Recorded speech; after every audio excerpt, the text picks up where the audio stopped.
So this is John Levison for Try 247. Very pleased to be joined by, I think we can call you the man without the halo now, Tim. Thank goodness. Great to see you without that now. You've probably spent the last 3 months talking about your neck. So the first question I'm going to ask you, how are the legs? Because Boston Marathon on Monday, 2:49. Tell us about that. Yeah, surprisingly they're okay. It's about, what, 5 days after. I did a 45-minute run this morning around London, and yeah, my left ITB is a little bit tight, but I thought they'd be really beat up because it's quite a downhill marathon, which I've found out is not necessarily the best because you get, you know, all of that pounding on the legs, so they're doing okay. It probably surprised many people. It certainly surprised me when we did that Swift session and an interview with you 2 or 3 months ago. When you mentioned Boston Marathon as a goal, it was sort of like, oh, really? That's like quite a surprise. You know, someone's broken their neck. You're thinking there's probably easier stepping stones you could make. But just tell us about that thought process, because you said at the time you wanted a goal, and how's that all sort of worked out? Well, now I've done it, fine. But no, to be honest, leading up to it, you know, I was lucky that On gave me the opportunity to have a crack at Boston. I entered. I had to do a qualifying time, which I could use my 2:44 from my Ironman, so that put me in the fastest wave. The goal was to finish, like, you know, and as I got closer, it was around 3 hours. Then I thought, Oliver Bernard, the founder of On, he flew out to Boulder to see me 4 weeks ago now, 3 weeks before the race, and we went for a run, and he's like, oh, I think you can run a 2:56, so $1,000 was laid on the table, so that was my goal. And then I did an interview, and I said, you know, I'd be over the moon, you know, anywhere under 3 hours, 2:50, I'd be like blown away. And the next thing I read in the New York Times, 2:50, so I was like, oh my gosh, I put more pressure on myself. But yeah, I genuinely had no idea, but you know, my longest run was 27 kilometers, and that was only 6 days before the race, so I wasn't sure exactly how I would go, but I felt good, and at 25 kilometers I was on for a 2:40, and I thought, let's run 2:50 as opposed to try and run 2:40 and run 3:10, and I think that's when the hills came in, so I could back off and look after my legs a lot, so I think that's why I pulled up so well. So it certainly impressed everybody, and you mentioned that article New York Times did. I mean, the coverage and the interest that people have had in you, and not just in triathlon, for this recovery. Obviously, you see the pictures of the halo, we've seen it, and everyone's like, what is that? And most people haven't seen it, but have you been sort of somewhat surprised just how interested people that maybe don't know about triathlon, don't know about Ironman, don't know about Tim Don have been when they find out about what you've gone through? Oh, I'm blown away by the interest. I mean, you know, I will say within the, you know, the world of triathlon, the community support has just blown us away.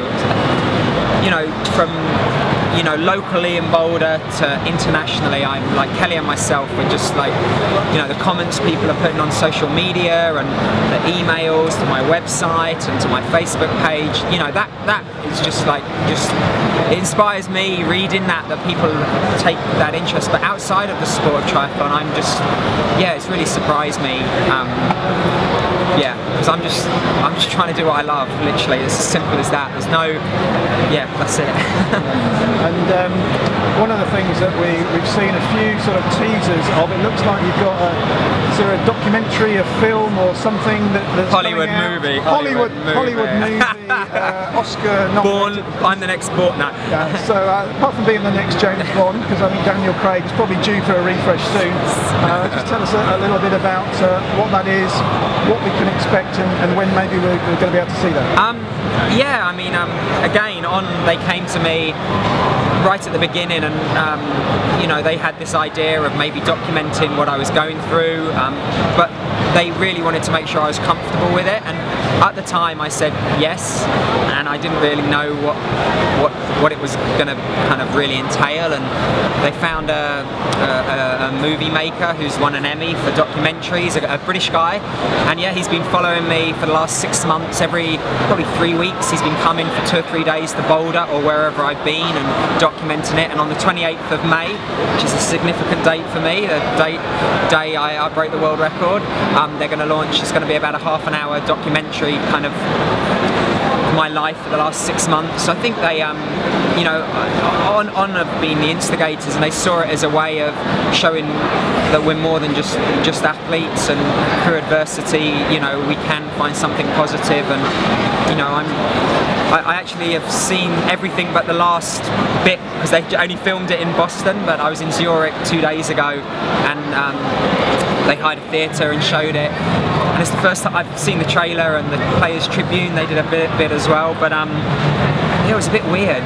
I mean, you know, I thought it would be, but when movie stars watch their movies, they're playing characters and they're directed on what to say. But you know, it was a very uncomfortable experience, if I'm honest, and yeah, it's quite personal. I didn't. Yeah, I hope people I don't think you're going to enjoy it. Yeah. But yeah, hopefully people can watch it and take something positive from it.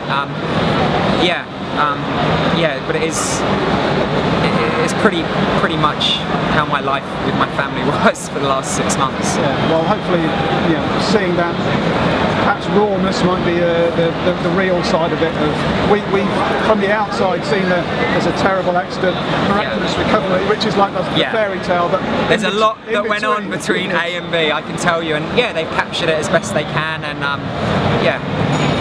Yeah, I mean, you went through that horrible crash. I was thinking on the way here, we've actually seen and heard of quite a lot of those over recent years. I mean, just literally on the train here, I was thinking Andrew Starkovich, Jordan Rapp, Matt Russell in the race at Kona, Camilla Pedersen, Lauren Parker from Australia. There's a number of those that have happened. Obviously, you've been a professional and riding on the roads all over the world because you're a global athlete. From your experience, has it just become more dangerous over those sort of 20 plus years? Yeah, I mean, obviously statistics speak for themselves. There are more people training, more people cycling, and there are more cars. So the numbers say, you know, I'd like to say the cities, the towns are trying to put infrastructure, you know, to make it safer and get more people cycling instead of driving. I was in the cycle lane when I got hit. I mean, there's always that danger, and we always know it. So wear helmets, please, you know, and be safe. Don't take risks. Don't jump red lights. Don't make the rest of us look stupid. You know, I hate to say it's the drive. It is dangerous out there, but you know, as a professional, it's a risk I take. I have been Zwifting like no tomorrow. I will admit that. You know, and I think when I go to, well, hopefully when I go to Kona this year, I will not ride outside until the gun goes. But yeah, it comes with the job, and you just got to be as safe. And you know, I've been a professional for, this is my 21st year. It's the first time I've ever had an altercation with a vehicle. I've fallen off, broken bones, stitches in my face, all sorts of. But this is the first time I've actually been hit by a car, so I count myself lucky. So you've ticked off Boston. That was sort of step one of that. Probably not racing comeback as such, but that was the, you know, gave you that goal. What's the next steps for you? I guess you probably can't look too far away, but what will defending my title in 2019? No, I think you know, Boston was important for me. There was definitely, you know, from the start of the finish, for me that was my transition. I'm trying now going forward not to see myself as someone recovering from injury, but someone who is comparing themselves to Jan, to David, you know, to all the top boys out there. Behind doing the camera work. That's it, yeah. After his China efforts last week. Yeah, now, you know, when the gun goes, no one's going to care about how I got there. They just want to beat me as much as I want to beat them. Yeah, going forward there are some lofty goals, you know, but definitely I'm going to try and focus on the process. You know, in the near future I'm going on a camp down to, I think, the Dordogne with Matt Bottrell. I'm hopefully going to do a 70.3 at the end of June, and all being well, do an Ironman at the end of July. To qualify for Kona 2018. So yeah, well, we look forward to seeing that. I mean, one of the things that's always struck me through, you know, I've been around in triathlon pretty much for those 20 or so years that you have been. We've always had that passion for racing, whether in recent years it's breaking an Ironman world record. I know 20 odd years ago you did my club race running across the field in Hillingdon, and everything in between track races. How important as that genuine, pure passion just to be a sportsman been in terms of your recovery? Because I'm guessing I can't mention your age, but for a lot of people to go through what you've done would have been difficult, but it almost seemed like from everything I've read, everything you've said, it was just, I want to go back, I want to recover, and if that's the process that I've got to do, I'll do it because it means that much to me. It does. I mean, it means that much to everyone. I mean, you know, as a professional, we're not in it for the money. We're in to see what we can do, how fast we can go, how we can beat the best, how we can be the best, and that's what's driven me from day one. And yeah, there was, you know, I want to retire on my terms, you know, and I want to be able to start a race and finish it and say that's what I had. I don't want to not even be able to start the race through some careless driver, and I think that's, you know, one of the driving forces, you know, going forward. I'm not getting any younger, but I'm 40 now. Dave Scott, I think, got second at Kona when he was 40, so it can be done.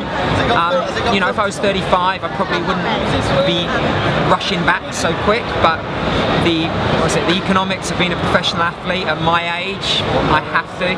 I've got amazing sponsors that have supported me and, you know, are supporting me through this. So, but yeah, I mean, Sugar, like, you're still racing now, you know. I'm trying to. Yeah, slowly. So am I. But you know, it's a unique sport, and you know, I've always loved it, you know, and I'll always race, I think, you know. Maybe not like, is it Ken Glar, who's like 106 and he does Kona every year. Maybe not to that level, but I'll always jump in a local race and hopefully run a marathon. I've always wanted to do the Great North Run. There's bucket events I always want to do. But yeah, no, there was, you know, obviously, don't get me wrong, there were dark times when I thought physically there's no way. Those days when mentally I'm just like, Kelly, I've had enough, I'm going to quit. And with her support and, you know, as I said, people who are close to me, my coaches, my sponsors, you know, the lights got brighter and brighter, and now we're like, wow, we can truly see the end of the tunnel, which hopefully is going to be Kona. Well, that's fantastic. We'll finish off. We are here at the London Marathon Expo, and I know, Come on, Mo! I know, having read many of your interviews and over the years, I know one of your heroes is Haile Gebrselassie, who's always, you know, running has been a passion of yours all the way through your career. You know, Haile's running London. And having run Boston, do you think at some point, maybe in a couple of years' time, if there is an end of the triathlon career, do you fancy sort of having a more serious marathon, if we can do that? And is that something you like to tick off to go, yeah, let's give it a real go? Absolutely, but you know, I'm not getting any younger. But no, I mean, I realised this year I class myself as a master. And a good friend of mine, Chris Lee, I think he did New York, and I think he won the Masters. So yeah, why not? Well, Chrissy won it here last year. There you go. What a surprise! Chrissy won another race. Another race, yeah. No, why not? But I don't know if my wife would let me commit that much energy to what I... It doesn't take as many hours. No, that is true, that is true. But yeah, no, I'd love to have a crack at a marathon and yeah, run as quick as I could do. Well, Tim, it's always fantastic to catch up with you. We've loved watching the recovery. Certainly, you know, I was in Kona. I was at a meeting, and a good friend of yours, Liz Blatchford's husband, was with me. He got a text come through, and his face turned white when he got the news through. I knew something was going on, but to see you recover here in one piece, looking great. There you go. Best of luck with the rest of the season, and we'll be following your progress. No, thanks very much. Yeah, I love the site. Cool. Cheers, Tim. Thanks a lot. No worries. Thanks.